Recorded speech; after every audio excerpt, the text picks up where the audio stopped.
El mayor desafío desde la Segunda Guerra Mundial, así calificó Angela Merkel. El mensaje a toda la nación, la crisis por COVID-19 en Alemania y en Europa. Una crisis que en poco tiempo ha limitado drásticamente nuestras vidas. Un estado de emergencia que ha obligado a una medida inédita aquí en Europa, el cierre de sus fronteras del espacio Schengen. Muchos se preguntan, ¿dónde quedó Europa?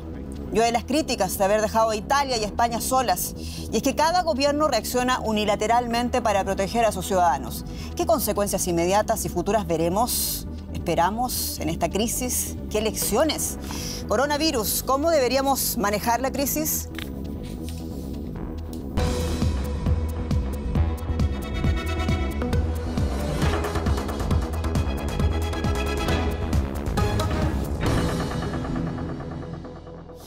Esa es la gran pregunta, ¿cómo manejar esta pandemia en el epicentro de coronavirus COVID-19 según la Organización Mundial de la Salud? En nuestro tema, en A Fondo, soy Jenny Pérez, presento a mis distinguidos invitados en esta edición y comienzo por María Grunwald, periodista especializada en política alemana, corresponsal política de Deutsche Welle. Según María, necesitaremos una ola de solidaridad.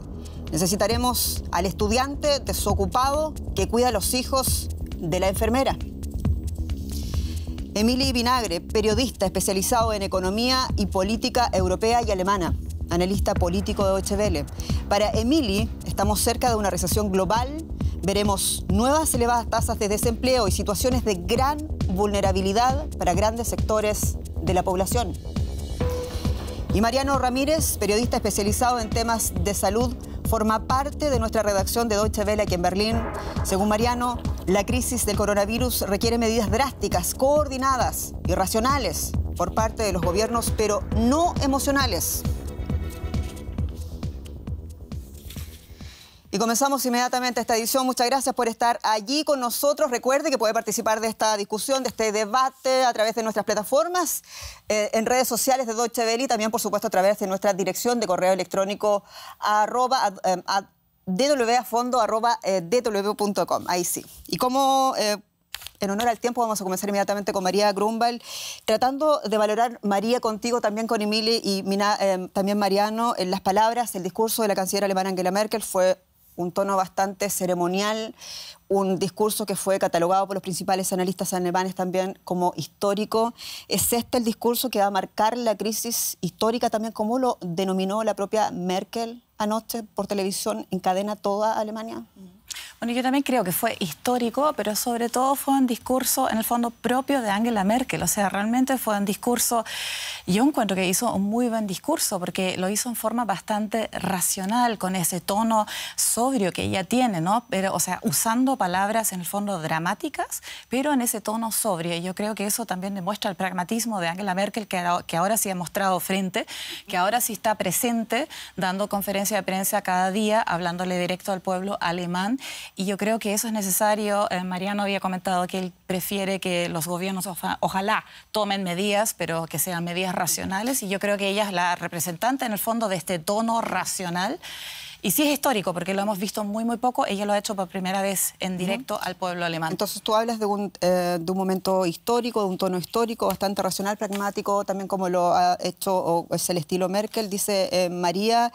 Emily, ¿cómo valoras tú también el discurso, por otro lado, cómo ha asumido la clase política alemana este discurso también en torno a las medidas de excepción que sabemos se están poniendo cada vez más duras aquí en territorio alemán? Bueno, pues la política alemana, la clase política alemana, sobre todo, a diferencia quizás de otros países, por ejemplo, hablaremos más adelante del caso de España, donde sí que ha habido de alguna manera ciertos enfrentamientos, críticas con respecto a la gestión del gobierno español de la crisis aquí en Alemania, y es una situación que en cuestiones tan graves como la epidemia de coronavirus en la que estamos ahora mismo sumidos acostumbra a suceder también por parte de los medios y sobre todo la política, los partidos políticos alemanes, una cierta unión y apoyo a lo que es la gestión del gobierno, y eso es lo que de momento hemos visto y probablemente vamos a seguir viendo en las próximas semanas. Y una de las cosas que dijo también la canciller anoche, hablaba de la responsabilidad de las personas, de los ciudadanos alemanes, de todas las personas que vivimos en este país, de mantener la distancia, incluso física. ¿Qué te parece a ti este punto? También fue uno de los más comentados en redes sociales después del discurso de la canciller. Bueno, pienso que es absolutamente necesario, porque se estaba como observando dos tipos de tendencias un poco extremas, ¿no? La absoluta indiferencia de la gente que decía esto es como una gripe, esto no pinta nada, esto no tiene ninguna consecuencia, o los que compran nerviosamente, etcétera, etcétera. Yo creo que lo que ella está tratando de hacer es poner las cosas en su punto. Está diciendo, esto no va a ser una enfermedad muy grave de la que vaya a haber una enorme cantidad de muertos, pero el no atender a ciertas necesidades y al no, digamos, no frenar la epidemia o la pandemia, pues va a producir consecuencias muy nefastas, no solamente para la gente que tiene el coronavirus, sino para muchas otras personas. Tú hablabas en tu frase de tomar las medidas pragmáticas, pero no emocionales. ¿Cuáles serían esas medidas emocionales, en tu opinión? En mi opinión, las medidas emocionales son las medidas que se toman como para responder a la opinión pública y que carecen, pues, de un plan y de un razonamiento detrás. Es como que el político, se ve en algunos países que ocurre, el político está... nota que la opinión pública demanda algo y entonces toma hace como una acción que ostentosa, pero que en realidad a lo mejor no sirve de tanto. Por ejemplo, bueno, hay casos extremos, ¿no? México, por ejemplo, o de los que prácticamente niegan la existencia del coronavirus. Mi punto es que lo que se haga, si se hace coordinadamente, si se hace con expertos, va a producir buenos resultados sin generar pánico, sin generar que la gente vaya a hacer compras nerviosas, etcétera, etcétera. Mi punto es que tiene que hacer algo controlado y sobre todo con sentido, ¿no? Y también de la mano de la opinión de la comunidad científica, eso es lo que siempre recalca Angela Merkel. La institucionalidad alemana está a la altura también de esta crisis cuyo clímax aún no conocemos. Bueno, yo encuentro que en general sí va bien la cosa. Tenemos, por ejemplo, el Instituto Robert Koch, ¿no? Que es el instituto, bueno, es parte del Ministerio de Salud alemán, pero que es el instituto encargado de prevenir y de vigilar precisamente enfermedades infecciosas. Ese instituto ha hecho muy buen trabajo porque cada día hacen una conferencia de prensa, cada día presentan nuevos números, solamente los números que realmente han sido registrados, o sea, realmente tratan de no causar pánico. Siempre va el jefe, o sea, están haciendo realmente una buena comunicación de crisis, ¿ya? No va el número 2, no va el número 3, siempre va el número 1, Wieler, y él explica a la gente de cómo va la cosa. Eso, por ejemplo, es una institución que está haciendo muy buen trabajo. Hay diversos hotlines, ¿no? Que están funcionando y que ahora precisamente han dicho, algunos hotlines no funcionan porque la gente llama. Entonces ya saben, ok, necesitamos más hotline, necesitamos más personal. O sea, yo creo que a ese nivel, en el fondo, está funcionando bastante bien la cosa dentro de todo. Aún así, está claro que la ayuda inmediata tampoco va a llegar. O sea, vamos, somos un pueblo de 83 millones de habitantes, o sea, hay que esperar también un poco. Estamos hablando de la crisis del coronavirus y por qué. Sabemos, usted en México, si nos está viendo en Chile, Argentina, quizás en Panamá, todos están viviendo la crisis también todavía, quizás en una estación previa con respecto a lo que se puede decir de que Europa, recordemos, según la Organización Mundial de la Salud, es el epicentro actual de este coronavirus, de este COVID-19 que ha sido señalado, lo sabemos, como una pandemia mundial. Cuando el contacto personal está prohibido, cuando las palabras faltan, ¿qué hacer entonces? Algunos dicen la música, el arte. Bueno, estos días hemos visto aquí en Europa, conmovedores gestos para mantener vivo el ánimo, pero también el espíritu. Tocar música juntos para aliviar el aislamiento. En tiempos de cuarentena la gente se da ánimos como aquí, en Roma. Concierto gratuito de un cuarteto italiano al aire libre, sin espectadores, pero en directo a través de Facebook.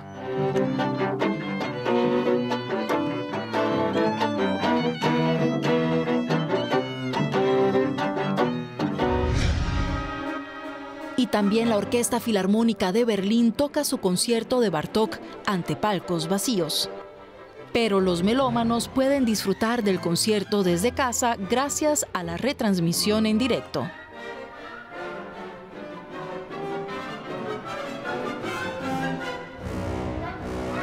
¿Cuánto extrañamos la comunidad? Cánticos en Italia, gente que, estando saludable, se ofrece a ayudar a los ancianos que no deben salir a la calle a hacer las compras. Esta crisis también puede sacar lo mejor de nosotros. ¿Qué te ha tocado a ti vivir, también saber? Emilio, tú eres español, tienes tu familia también viviendo esta situación en España, uno de los países más afectados por esta crisis. Bueno, pues básicamente esa solidaridad familiar que en muchos casos en España se está viendo complicada de alguna manera. Es una sociedad, por ejemplo, en la que las personas de la tercera edad tienen un papel muy importante en la atención también a los menores, a los niños en edad escolar, etcétera. es un grupo de riesgo de alguna manera afectado por el coronavirus, con lo cual el confinamiento en casa, el no poder visitarse y demás, y esas personas además que están teniendo que seguir trabajando en España también, y combinar todo eso, hay iniciativas privadas, por ejemplo, sobre todo en la región de Madrid, que es una de las más afectadas, si no la que más en España, en la que pues gente se presta su ayuda de alguna manera para que, incluso a través de las redes sociales, incluso a través de cualquier otro medio que pueda suplir esa cuarentena, ese estado de estar recluido en casa, se pueda, digamos, seguir atendiendo las necesidades de esos niños que tienen que en edad escolar seguir aprendiendo, esos mayores que pues, no pueden salir a lo mejor o se encuentran que tienen que atenderles y llevarles la compra a casa, por ejemplo. Esa solidaridad, de alguna manera, es otro de las facetas que se están pudiendo ver en España. Que queremos destacar aquí en esta conversación a fondo en Deutsche Welle. Mariano, tú vives también aquí en Berlín, amplia experiencia de cómo es la solidaridad latinoamericana, pero cómo es la solidaridad berlinesa. ¿Qué te ha tocado ver aquí? Bueno, a mí me ha tocado ver que, como tú decías, lo mejor sale. Por ejemplo, en el edificio donde yo vivo hay gente de la tercera edad y hay gente que se ofrece con papeles a que les hacen la compra sin ningún tipo de... O sea, simplemente les hacen una lista para que no tengan que salir. Lamentablemente también saca lo peor, porque de repente sales a pasear y ves que el parque está lleno de gente, y tú dices, oye, y ves grupos de 20 personas que están juntas, tocándose, abrazándose, sin hacer ningún tipo de caso a ¿Mucho entusiasmo, poca disciplina? No, gente que se lo toma a la ligera, o gente que es egoísta y piensa, no me toca a mí, soy joven, mi riesgo es muy bajo, me da igual. Y son vectores de transmisión muy grandes. O sea, todos los modelos matemáticos lo demuestran. Lo del aislamiento sí que funciona para ralentizar la expansión de la enfermedad. De manera que ves las dos cosas, ¿no? Ves lo mejor, estos gestos humanitarios que son súper importantes, porque tú en un confinamiento no hay que subestimar el factor psicológico. Se vio ya en China. O sea, en Wuhan, esa gente que estuvo 3 semanas sin poder salir, al final estaba muy mal emocionalmente, lo cual baja las defensas también, de hecho, sea de paso. Saca lo mejor y lo peor. Está el plano personal, pero también dentro de esa dimensión personal está también el trabajo. Y uno se pregunta cómo sacamos adelante el trabajo cuando la gente esencial comienza a faltar por el tema de la cuarentena. Está pasando en Deutsche Welle, estamos haciendo grandes esfuerzos para sacar este programa adelante, hay que reconocer, pero estamos aquí cumpliendo porque sabemos también que usted espera a ver qué dicen nuestros expertos también respecto a esta crisis que nos está afectando en forma transversal. Respecto al tema del trabajo, una voz muy autorizada también es María Grunwald, que está viviendo también cómo se está transformando esta relación en el trabajo, no solamente en la política, en los medios, en las empresas. ¿Cómo lo valoras? Bueno, yo creo que también puede haber un chance. O sea, yo creo que realmente esta crisis del coronavirus tiene el potencial como para cambiar muchas cosas muchas cosas en nuestra sociedad, de cómo está organizada nuestra sociedad. Por ejemplo, en el trabajo, ahora que hay tanta gente en casa, recién ahora se está viendo, hay muchos trabajos que sí se pueden hacer de la casa. Entonces, el home office, que para muchas mujeres, por ejemplo, que están solas y tienen niños, es una opción sumamente importante. Puede haber en el fondo como un auge del home office, porque ahora estamos en el fondo obligados a organizarnos. Las grandes empresas están obligadas a acceder, o sea, internet o tools para que la gente pueda trabajar desde casa, y yo creo que eso realmente puede ser una cosa positiva, y yo creo que eso realmente va a mejorar en el futuro. Vamos a tener más personas trabajando en el home office. ¿Y esa flexibilización a la que hace mención María no puede también redundar en algunos sectores más vulnerables? Emilia Vinagre, experto en economía, también en precariedad laboral. Esa es una de las cuestiones y el problema, a la espera de ver evidentemente cuál es el alcance de la crisis. Es decir, habrá que ver, esperar si realmente esto se prorroga o no por demasiados meses. La última crisis, la crisis financiera 2008-2009, dejó a determinados sectores de población, digamos, tocados a nivel laboral, con un aumento de la precariedad, de los sueldos bajos, de la temporalidad, que afecta especialmente a determinados sectores sociales, a la gente joven, a la gente ya que está a punto de jubilarse, a las mujeres. Entonces, el problema es si esto se alarga, si las empresas toman medidas, si aumenta el desempleo, el volver al mercado laboral en esas condiciones de probablemente mayor precariedad, eso va a tener consecuencias para los autónomos, por ejemplo. Pero estamos viendo medidas también concretas de parte del gobierno alemán. Se anunciaron 500 millones de euros para precisamente ese tema, garantizar también los sueldos mínimos de los trabajadores. Habría que realizar, en todo caso, cuáles son las condiciones. Y también hoy se comunicó 40 millones de euros para los trabajadores independientes, que es una gran parte de la fuerza de trabajo en Alemania. ¿Qué podemos sacar de eso? Evidentemente, Alemania, como ya demostró en la anterior crisis financiera de hace 10 años, tiene, digamos, más elementos, más potencial económico, tiene la posibilidad, por ejemplo, de garantizar esos créditos que a lo mejor otros países que se han visto sacudidos por la crisis de deuda, como Italia, como España, van a tener más complicados. Tienen el mecanismo del Kurzarbeit, que es la manera, digamos, de garantizar que esas personas que dejan de trabajar temporalmente en determinadas empresas reciban por parte del Estado de esas empresas ayudas para que esas personas no vayan a la cola del desempleo, del paro, y entonces esas empresas puedan volver a funcionar automáticamente en el momento en el que la economía vuelva a reactivarse. Evidentemente, Alemania dispone de esa flexibilidad también para lo malo, evidentemente, pero para lo bueno también. Dispone de reservas en ese caso, y uno se pregunta también, tomando el parámetro que tú también conoces muy bien, el de España, que es otro de los países más afectados por la pandemia, no tiene el nivel ni las reservas que tiene Alemania. ¿Cómo es enfrentar desde el punto de vista económico para un país y para un gobierno como de Pedro Sánchez esta situación?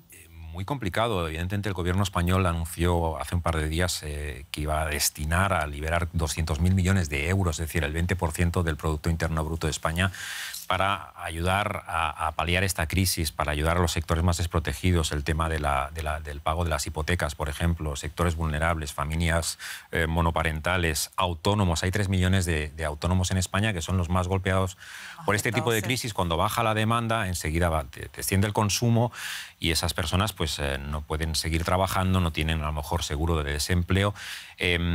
Lo que pasa es que, como decía antes, la anterior crisis ya dejó problemas estructurales, por ejemplo, en España, un 14% de desempleo actualmente, y evidentemente mucha gente no se ha recuperado todavía de aquella crisis.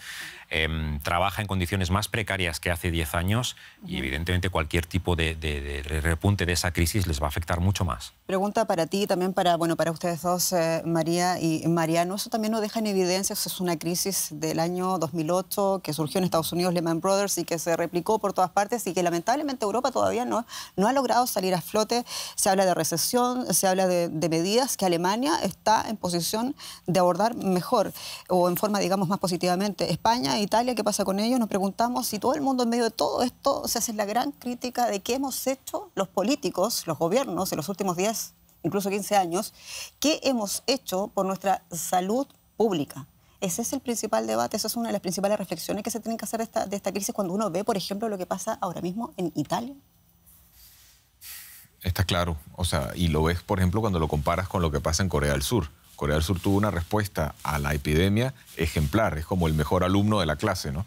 Hizo más o menos casi 4.000 tests por cada millón de personas, lo que le permitió identificar, estaba preparado para ello. Ellos habían aprendido de la epidemia que tuvieron en 2009 con el N1H, mientras que en Europa no hicieron nada, no estaban preparados, sobre todo Italia, España. En Italia, Estados Unidos es lo peor, ¿no? Estados Unidos tiene 5 tests por cada millón de habitantes. Es un escándalo. Es increíble cómo ha golpeado esta crisis, ¿no?, a Estados Unidos, la primera economía mundial. Sí hay un problema, más que dinero, de recursos, de política, de estrategia de salud pública. Ahí lo es, Estados Unidos hizo un montón de cosas para los mercados, pero para su salud pública no hizo mucho. Y en Europa pues tampoco hubo recursos, si hubo que cortar, pues se cortó en salud pública. Y estamos hablando todo el rato de Europa, de nuevo lo repetimos porque Europa es el centro de la pandemia ahora mismo y porque sabemos que está avanzando también en los países de América Latina. Y uno se pregunta, Mariano, María, por favor, ¿qué pasa con países que no tienen institucionalidad, que no han invertido, por las razones que sean, en su salud pública, en su infraestructura? Hablemos, por ejemplo, de un caso extremo, como el venezolano. Bueno, en Venezuela la gran preocupación es que si realmente se produce un brote fuerte, no hay infraestructura para atender a la gente. O sea, si ya no hay infraestructura para atender las condiciones normales, mucho menos una pandemia. La desesperación se ve en la última petición de un crédito al Fondo Monetario Internacional. Que Maduro le pida dinero al Fondo Monetario Internacional es ya como decir, auxilio, nos ahogamos, ¿no? Le dijeron que no, Emilio, ¿no? A Maduro. Sí. Del fondo. Sí, la cuestión es lo que comentaba Mariano del tema de esos países, digamos, en situación más de desprotección, como comentaba en Venezuela. Es decir, además de cómo va a afectar la crisis económica a los sectores más desfavorecidos, cómo va a afectar la crisis sanitaria a determinados países con un sistema sanitario más golpeado. Por ejemplo, en el caso de España, realmente aquí en Alemania, por ejemplo, se dispone como de 28.000 camas, ¿no?, para asistencia de cuidados intensivos. Pero 28.000, cuando uno habla de una población de 86 millones de habitantes, ¿está bien? Yo no soy experta en la materia, pero es pregunto, una cifra, según los datos, digamos, los parámetros de la Organización Mundial de la Salud, es una cifra aceptable. Podríamos decir, la de España es mucho más inferior y además la consecuencia de la última crisis económica fue que en España, por ejemplo, se privatizó en gran medida la sanidad pública, con lo cual se redujeron puestos de trabajo en la sanidad pública, menos atención, menos calidad, y eso tiene sus consecuencias. En Italia se vienen recortando también mucho en materia de seguridad pública. Al cabo, para salir de esto, ¿no? Porque obviamente hay países que les va, o sea, que están mucho más afectados que otros y que no tienen los medios, como tú decías, como lo tiene Alemania, y en el fondo la única solución es, pues, que lo que habíamos dicho, ¿no? Necesitamos medidas internacionales coordinadas, ¿no? O sea, necesitamos que la Unión Europea hable con una sola voz. Lo está haciendo desde esta semana, pero antes no lo hizo. ¿Te parece que eso va a ocurrir? Porque da la impresión que están tratando de acudir a una crítica, pero que no hay una voluntad realmente de abordar esto como bloque. Hablando por Europa, esta semana pasó, ¿no? O sea, antes teníamos medidas unilaterales, cada país cerraba frontera, no cerraba frontera, ¿no? Habían camiones que tenían que esperar, camiones con mercancías, todo el mundo está esperando las mercancías. En alguna frontera tienen que parar, en otra frontera no. Y bueno, ahora esta semana se anunció de que todos los miembros de la Unión Europea van a dejar pasar las mercancías, de que la libre circulación de mercancías es importante y están reforzando el dinero para todos estos controles en las fronteras. O sea que sí está pasando algo y que eso es bastante asombroso. Claro, viene tarde, ¿no? Viene tarde y debiera haber pasado antes, pero recordemos que Europa ni siquiera habló con una sola voz en la crisis migratoria. O sea, ahí también se movió. Correcto, tristemente histórico el cierre del espacio Schengen, pero lo que tiene que ver también con la principal crítica que se hace ahora. ¿Dónde está Europa cuando se vio a Italia, cómo se ve a España, cómo se ve, dejan sola, y quienes acuden en ayuda a estos dos países son precisamente los chinos? ¿Qué pasa ahí? ¿Qué se puede decir? ¿Dónde queda Europa ante eso? O sea, ¿sigue en pie Europa después de toda esta situación cuando vemos que los gobiernos siguen actuando y tomando decisiones para sus ciudadanos en forma unilateral, María? Bueno, yo creo que es otra crisis, obviamente, que estamos enfrentando, una crisis de otras dimensiones, de todas formas, y bueno, pero hay que recordar, son 27 países los que son miembros con intereses sumamente distintos, ¿no? Y realmente coordinarlos es complicado, o sea, eso hay que decirlo. Aún así, obviamente, yo también puedo entender la crítica, o sea, estas medidas coordinadas podrían haber llegado mucho, mucho antes, pero espero que la gente aprenda, que los políticos aprendan. La otra cosa es que China está utilizando esta crisis para aumentar su influencia política. Le está saliendo de refilón ver a Europa con problemas, desunida, etcétera. El otro día leí que China va a mandar mascarillas, por ejemplo, a Italia, porque no hay nadie en Europa que le pueda proveer a los italianos de mascarillas, ¿no?, de tapabocas. Y los chinos dicen, sí, yo te mando 2 millones, como que diciendo, aumentando, ¿no?, su influencia, aprovechándose de la crisis para lograr un objetivo político. Bueno, mascarillas es algo que también está, hay una gran falta de mascarillas en toda Europa, incluso en Alemania. Recién hoy día jueves, cuando estamos grabando este programa, se informa que va a haber un suministro de mascarillas para todo el sector esencial, es decir, de salud, recién en un país con Alemania, con todas las ventajas y también desventajas de las que hemos hablado. Tenemos que seguir. Alemania cerró, lo decía María, mi colega, recién, en gran medida sus fronteras. Lo hizo con Francia, lo hizo con Dinamarca, con Luxemburgo, Suiza y con Austria. Y lo hizo a principios de esta semana. Paralelamente, se requiere evitar que el suministro de mercancías y medicamentos se vea afectado. Pero aquí hay muchos que preguntan hasta ahora si eso realmente va a ser así como se dice. Embotellamientos y controles fronterizos como aquí, en la frontera franco-alemana. Un pequeño tipo de virus llamado COVID-19 está paralizando toda Europa. La Unión Europea se está cerrando. Solo pueden ingresar en el país quienes trabajen aquí o quienes tengan que hacer compras importantes, como medicamentos.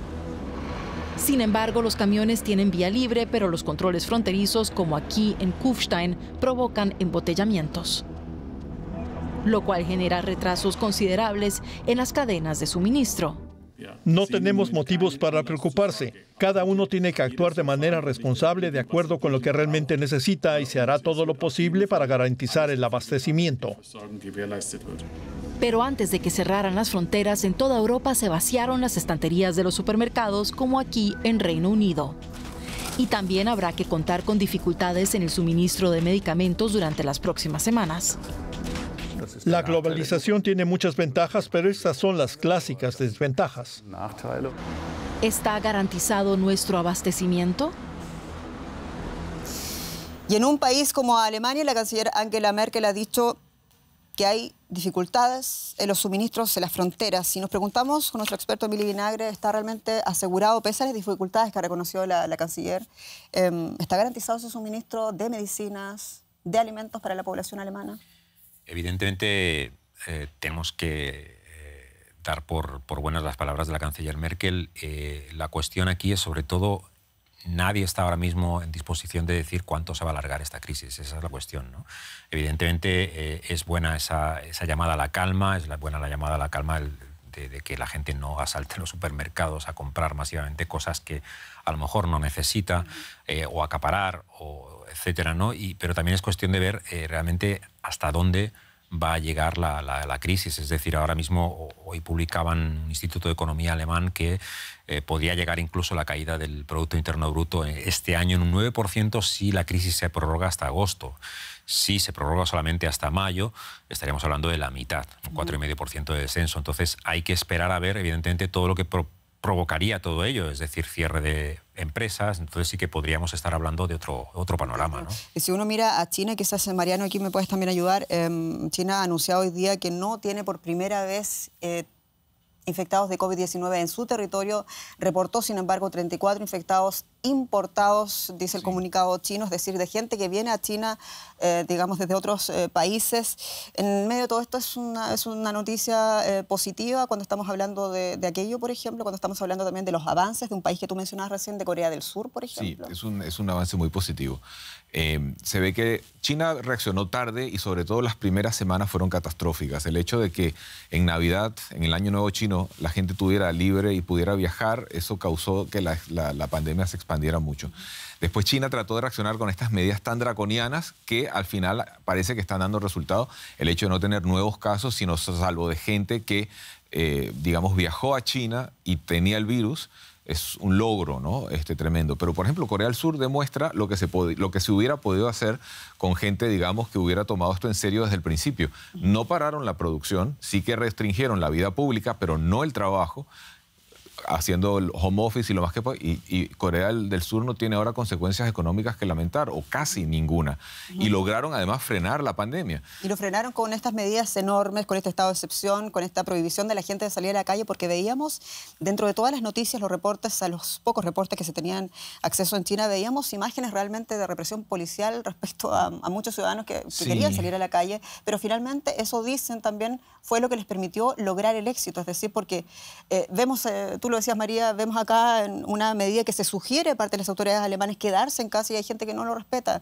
¿Es esa, sin embargo, la ventaja de un sistema político como el chino, por ejemplo? Y bueno, China es diferente. China, por ejemplo, el sistema político jugó en contra, porque, por ejemplo, desde el 1 de diciembre, que se vio el primer caso de una neumonía rara, hasta el 17 de diciembre, cuando se descubrió. La burocracia en China es muy grande. Tiene un sistema donde una instancia informa a la otra, esta informa a la otra, y así va subiendo muy lentamente. Y cuando se adopta una medida que para todo el país pasó muchísimo tiempo hasta que las altas instancias se enteraron. En cambio, en Corea, por ejemplo, el éxito de Corea se debió básicamente a, bueno, primero que la gente hizo caso del no salir. O sea, es decir, hubo una buena reacción ciudadana, pero también una excelente reacción gubernamental. Por ejemplo, con el número de test que hicieron. De inmediato hicieron un montón de test preventivos. Cada vez que descubrieron a alguien, por ejemplo, hubo esta mujer que estaba en una secta que infectó a más de 1.000 personas, el gobierno identificó a todos los 12.000 miembros de la secta, les hizo los tests, incluso llegaron a hacer, habían controles en las calles, en Seúl y en Daegu, donde ni te tenías que bajar del auto, te tomaban saliva y a las horas sabías si tenías o no coronavirus. Y así detectaron un montón de casos y pudieron prevenir. Ese fue el secreto del éxito, cosa que casi no se hizo en ningún otro país. Y yo creo que ese punto realmente es importante, ¿no? Ofrecer rápidamente la posibilidad de tener un test, ¿ya? Porque de la otra forma, o sea, por ejemplo, toque de queda, yo creo que eso hay que calcularlo muy, muy bien como político, porque realmente eso genera pánico, ¿no? Y genera esto de que la gente salga a la calle a comprar papel higiénico, como es el caso aquí en Alemania, que ya casi no hay papel higiénico en los supermercados, al otro día vuelve, pero bueno. Y yo creo que, o sea, si estamos hablando de una población de más de 80 millones de habitantes, yo creo que el tema del pánico es importante. Y por eso yo Personalmente opino que está muy bien discutir bastante y largamente sobre un toque de queda, porque sí es una medida bien drástica. Puede ser que todavía pase, porque si sigue así, que algunos alemanes siguen saliendo en grupos y no lo respetan, entonces seguramente nos va a tocar el toque de queda. Pero yo creo que es importante de que realmente los políticos no adopten de un día para otro medidas tan draconianas, sobre todo en sociedades como esta, donde no estamos acostumbrados tampoco. Pero nos están viendo de Ecuador, nos están viendo de países como Chile, por ejemplo, donde sí han sido instaurados los estados de emergencia, países que la tienen muy complicada en materia también política, son gobiernos que están pasando por crisis, hay una revolución también que se ha desarrollado en Chile y uno se pregunta, un estado de excepción también no implica el pánico que tú mencionabas, sino también implica una connotación muy negativa para la sociedad. Sí. Se habla de todo tipo de cosas. ¿Cómo tender un puente en un punto como ese? Sí, y solamente por apuntar una cuestión a lo que decía ahora María, es decir, la cuestión además del estado de excepción y del confinamiento en las casas es que cuando tomas esa medida, evidentemente tiene un tiempo limitado, es decir, no puedes tomar esa medida, es decir, es un paso que los gobiernos tienen que meditar muy conscientemente y una vez que se toma, porque se es consciente de que se va a, digamos, a detener la propagación de la epidemia y que en el plazo de 2, 3, 4 semanas máximo ese estado de excepción, digamos, se va a poder anular. Y por la cuestión también... ¿Qué le dices tú a un país como Ecuador? Son 90 días, si mal no entiendo, 90 días. Claro, es una cuestión realmente, y ese es uno de los riesgos, además del sanitario, del económico, de esta crisis, el político. Es decir, que esta crisis en determinados países pueda ser utilizada de alguna manera para los fines, digamos, políticos internos, ¿no? Es decir, que, por ejemplo, en Chile se decide ahora mismo postergar la cuestión del referéndum con sus razones y sus argumentos, evidentemente, que se pueden comprender, pero que evidentemente también tiene una connotación política. O en otros países que se prohíban, por ejemplo, pues eso, manifestaciones en contra de la gestión del gobierno de turno, porque hay una cuestión de alarma sanitaria en marcha y la gente tiene que quedarse en sus casas. Entonces, el riesgo para las democracias en determinados países es realmente alarmante. Es grande. ¿Para Alemania ves ahí un problema también en ese sentido? O sea, definitivamente, o sea, claro, o sea, por un lado hay que decir, sabemos, hay que reducir los contactos sociales, hay que tener 1,5 metros de distancia entre una persona y otra, lo estamos respetando aquí también, eso es importante y eso no lo quiere negar nadie, pero yo realmente opino que realmente confinar a las personas en las casas, que los niños no puedan salir en la calle, que los jóvenes pasen, no sé, 24 horas delante de la tele o delante de la PlayStation, o sea, todo eso en el fondo no mejora el ánimo. Y yo encuentro que sí es importante también tener en cuenta, todo político también debe tener en cuenta el spirit, como tú decías antes, para el espíritu, qué es lo que hay. Si tampoco hay cultura, tampoco hay cine, no hay nada, ¿no?